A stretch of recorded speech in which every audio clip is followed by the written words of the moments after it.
배둘러 말할 시간이 없습니다. 묻고 따지고 파헤치는 쟁점 토론 다짜고짜. 오늘 함께할 분은 최현덕 전 남양주 부시장 그리고 정문식 전 국민의힘 중앙당 대변인 모셨습니다. 두 분 어서 오세요. 안녕하세요. 네. 반갑습니다. 두 분 함께한 거 이제 두 번째시죠? 네. 예, 오늘은 굉장히 좀 자연스럽게 함께하신 것 같은데. 네. 자, 바로 들어가겠습니다. 네. 현직 대통령의 형사재판을 둘러싸고 여야의 공방이 거셉니다. 대장동 개발 사업 사건, 즉 성남시의 공공이익을 줄이고 민간에게 과도한 이익을 준 게 업무상 배임에 해당한다는 검찰 측의 주장 때문인데요. 더불어민주당은 배임죄 폐지를 주장하면서 경제 활성화를 위한 입법이라는 입장인데 반면에 국민의힘은 이재명 대통령 방탄법이라며 맞서고 있습니다. 하나하나 짚어볼까요? 배임죄 폐지, 사실 경제계의 수건 사업 가운데 하나가 아니었을까 싶은데요. 이게 지나치게 포괄적 적용 때문에 경영 위축을 초래한다는 주장이 있습니다. 일단 경제적 측면에서만 좀 볼까요? 배임죄 폐지 필요한 조치입니까? 자, 먼저 최현덕 부시장님. 네. 네, 꼭 필요한 조치입니다. 제가 남양주에 살고 있는데 남양주 기업인들의 모임인 남양주 그 동부상공회의소가 있습니다. 예. 그래서 기업인들과 만나서 자주 소통을 하는데 네. 기업인들께서 저희한테 항상 하시는 말씀이 예. 제발 이 배임죄를 하루속히 폐지해달라. 이 배임죄 때문에 우리 기업 활동을 정상적으로 하는데 어려움이 많다. 이런 말씀을 예. 많이 하시거든요. 예. 이 배임죄가 미국과 영국은 없습니다. 아. 그리고 이제 대륙복개 국가인 독일과 일본에 있는데 예. 독일도 20년 전에는 이제 이 배임죄를 굉장히 엄격히 제한하는 예. 경영 판단의 원칙이라는 걸 도입을 했고요. 예. 일본도 법이 아주 엄격하게 제한적으로 적용됩니다.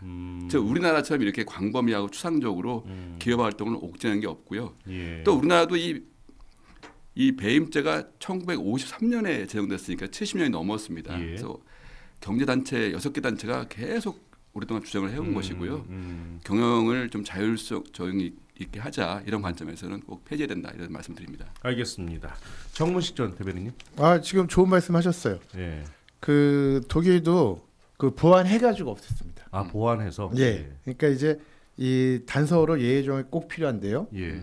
지금 이재명 대통령하고 대장동, 백현동 같은 부동산 특혜 개발 업자들한테는 소급되지 않는다는 조항을 명시적으로 표시하고, 아. 그 다음에 대체제로 대체입법을 전제한다면 당연히 찬성합니다. 예. 근데 이게 전제되지 않는다 그러면은 예. 왜 지금 이 시기에 해야 되냐는 강한 의구심이 있을 수밖에 없습니다. 예. 그 이슈도 뒤에 네. 다뤄보도록 하고요. 네.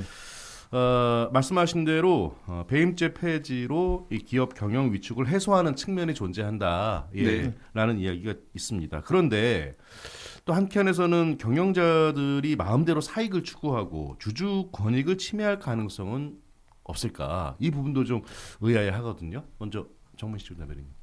당연히 그 주주 권익이 보호돼야 되는 이유는 네. 우리가 지금 재벌들이 아주 그 적은 지분을 가지고 전체 그룹을 지배하는 데 불만이 많지 않습니까? 네. 근데 이분들도 아무 제한 없이 한다 그러면 사실 사람들한테 유혹이라는 게 있을 수밖에 없거든요. 아까 우리 최 부장이 말씀하셨지만 예. 독일도 대체하는 경영 판단의 원칙을 먼저 정한 거예요. 그렇기 때문에 어떻게 보면은 이름만 달라진 거고 예. 이 배임이라는 게 사실 배신입니다. 배신. 음. 나한테 권한이 왔는데 그거를 예. 그 맡긴 사람의 그 신의를 저버리는 행위인데 이건 어떤 경우도 당연히 그런 일이 있어서는 안 되는 거죠. 예. 그래서 그런 대체제 없이 하면은 누가 손해를 보느냐? 힘없고 그냥 일반 개미 투자자들이 손해 보기 때문에 예. 이런 거에 대한 그 미비가 안 되게 꼭 해야 됩니다. 그러니까 제도적 보완이 없으면 충분히 가능성이 있다라는 얘기신 거죠. 그러니까. 사람을 예. 유혹에 노출시키는 것도 사실은 그 예. 선진 국가가 할 일이 아니죠. 예, 알겠습니다. 미리 예견할 수 있는 시스템이 있는데. 예, 알겠습니다. 자, 최현덕 정부시장님. 네, 최근에 이제 우리 대한민국의 증시가 사상 최초로 네. 4천 고지를 넘어섰습니다. 네. 바로 이렇게 4천까지 오는데 많은 시간이 필요했는데 네. 우리나라 흔히 국장이라고 말합니다. 네. 우리나라의 그 주식시장이 저평가된 가장 근본적인 원인을 많은 사람들은 그 지배 구조가 불투명하고 재벌 위주의 경영을 하기 때문에 말합니다. 네. 그래서 이런 것을 불식하기 위해서 방금 우리 말씀하신 것처럼 우리 소액 투자자, 개미들 또 대한민국의 증시를 활성화시키기 위해서 바로 지난 이재명 정부 출범 이후에 상법을 2차례나 개정한 겁니다. 네. 그래서 지난 7월 달에 상법을 개정한 걸 보면 그 이사의 주주에 대한 충실 의무를 예. 명문화했지 않습니까? 네. 그리고 더군다나 이제 또 사회 이사의 명칭을 독립 이사로 바꾸고 요건도 엄격하게 하고 네. 또 강화했고요. 예. 그리고 또 두 번째로 올해 8월에는 또 일부 상장 회사에 대해서 집중 투표제도 의무화시켰고요. 네. 그리고 또 감사위원도 분리 선임하도록 이렇게 개미 소액 투자자들의 권한을 확대하면서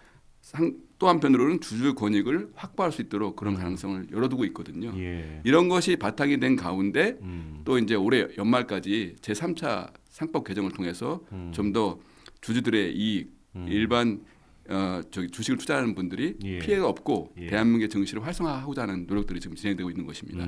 부작용을 막기 위한 네. 노력들이 지금 계속 진행되고 있다 얘기하셨는데 같은 맥락에서 이 질문도 드려볼게요. 배임죄 폐지가 결국 기업 총수나 경영진의 형사 책임의 면죄부로 악용될 소지는 없을까요? 이 부분도 좀 궁금한데요. 이번에는 최한도 정부시장님. 2023년도 그 형사 사법 연감이라는 게 있습니다. 네. 그 연감을 보니까 2022년도에 그 배임과 횡령죄로 기소했을 때 네. 1심에서 무죄받은 비율이 예. 약 6% 됩니다. 음. 그런데 그 2022년도에 형사사건 전체의 예. 1심 무죄 비율은 3% 정도 됩니다. 예. 즉 무슨 말이냐? 그 배임죄와 횡령죄의 무죄 비율이 2배나 높다는 겁니다.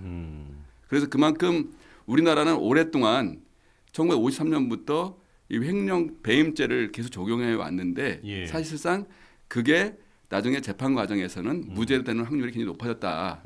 이런 말씀을 드리고요. 당연히 그렇다고 해서 예. 배임죄를 없앤다고 해서 경영 총수나 또 경영진의 책임을 절대로 묵과할 수는 없는 거죠. 네. 그래서 바로 이런 형사 책임을 폐지했을 때는 당연히 그 민사상의 손해배상 책임이라든가 예. 또는 행정적 제재, 예를 들면 주주 대표 소송이라든가 예.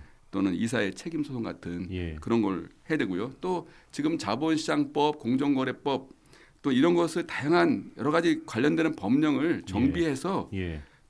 기업 경영 총수들이 절대로 그 사익을 편취할 수 없도록 그렇게 예. 강화해야 된다고 생각합니다. 예, 네. 알겠습니다. 이번에 정문식 네, 조대표님. 아까 이제 그 주식 그 불황 아주 불같이 붙어 있죠. 네. 4,200 얘기하셨는데, 예. 근데 이게 참 아이러니해요. 이렇게 주식이 좋은데 환율이 1,450원이에요. 이런 게 양립될 수 없는 관계거든요. 예. 지금 그 외인 주식 그 매도가 많아서 계속 예. 순 자산이 나가고 있어요. 근데 예를 들어서 이런 거예요. 지난번에 이제 우리 네이버가 이재명 정권 출범하고 나서 한 3번 정도의 아주 급등기를 맞이했습니다. 네. 근데 이럴 때 사실은 그 내부 정보를 이용해 가지고 그 주주들이 팔았다가 다시 내려왔을 때 다시 사서 지분 맞춰놓고 이런 모럴해저들이 발생하면요, 일반 개미들은 그분들이 사고 판 것도 몰라요. 근데 나중에는 이 편취된 이익들은 그 일부 그 경영진들이 다 가져가게 돼요. 근데 이런 것들을 통제할 수 있는 수단들이 있어야 되는 거죠. 예. 사실은 법인카드 줬더니 그거로 제사 때 쓰는 제수용품 사고, 초밥 사고, 소고기 사는 사람 있거든요. 근데 그거를 정확하게 우리 공공기관 출신이시가 아시지만 우리 그 공공기관 그 법인카드 사용 그 준칙도 있고 예. 그 행안부에서 주신 예시도 다 있어요. 네. 근데 그런 거에 절대로 이렇게 개인 사적용품을 의심받는 것들이라든가 그 장소라든가 시간도 제한들 하고 있거든요. 그다음에 이제 또 그 아예 그 유흥업소든가 이런 데서는 그 카드 결제조차도 안 되게끔 예. 제도적으로 이렇게 사람들이 혹시라도 실수하는 것도 막아주려고 하고 있는데도 불구하고도 혼자 막 초밥 20분씩 사신 분도 있었잖아요. 예. 그렇기 때문에 이런 것들은 우리가 시스템으로 먼저 정비하지 않으면은 안 된다는 말씀을 드리고요. 네. 특히나 요새 이렇게 주식시장에서 내부 정보 이용하고 하는 것들 이런 거 다 사실 배임이에요. 예. 그러니까 어떤 심각한 배임이고요. 이런 것들을 잘 막을 수 있는 그런 제도를 해야 되고 이런 것들이 다른 대체법 좋은 말씀입니다. 대체법 하셨을 때도 지금 먼저 재판받고 있는 분들한테도 그 대체법이 적용되게끔 그런 제도들을 정확하게 해놓고 해야지 기존에 이미 그 기소돼가지고 재판받고 있는 분들이 그 배임죄 조항으로 기소가 돼 있는데 그게 없어져가지고 면소 판결 받게 된다. 이런 거는 절대 사회적 정의에 부합할 수 없습니다. 예, 알겠습니다. 자, 경제적 측면을 좀 살펴봤는데 이번엔 대장동 사건으로 좀 좁혀보겠습니다. 일단 2021년에 검찰이 기소한 이후에 4년여 만에 첫 사법부의 판단이 나왔습니다. 어떻게 보셨는지 정문식 전 대변인부터 들어보겠습니다. 저는 이거는 정말 그 좌파 정권의 특징이라고 보는데요. 전체를 보지 않고 아주 일부 유리한 부분만 침소봉대해서 의도적으로 지금 그 설명하고 있습니다. 이 재판 판결문에 대해서 예. 정말 국민을 개돼지 취급한다고 생각해요. 저는 왜 그러냐? 정성호 법무장관이 형사재판에서 추징금 다투지 않아도 민사재판에서 환수할 수 있다고 하고 있습니다. 나중에 민사재판 가면은 아니 형사재판에서도 항소 안 했는데 이 논거가 분명히 민사재판에 영향을 미치는 거거든요. 예. 그래서 일정 부분 맞는 부분도 있겠지만 대부분의 이 대의는 뭐냐면은 지금 이 사람들이 불법 이득을 가졌고 그 지주들의 이익을 편취했다는 게 입증이 된다 그러면은 그거를 성남 시민들한테 돌려주고 그 공공연을 갖고 와야 되는 거거든요. 예. 근데 그 길을 막아놓고서는 그거를 지금 이 재판장까지도 형사 22부 재판장도 조 재판장도 이걸 우려하는 거를 재판문에 분명히 넣어놨거든요.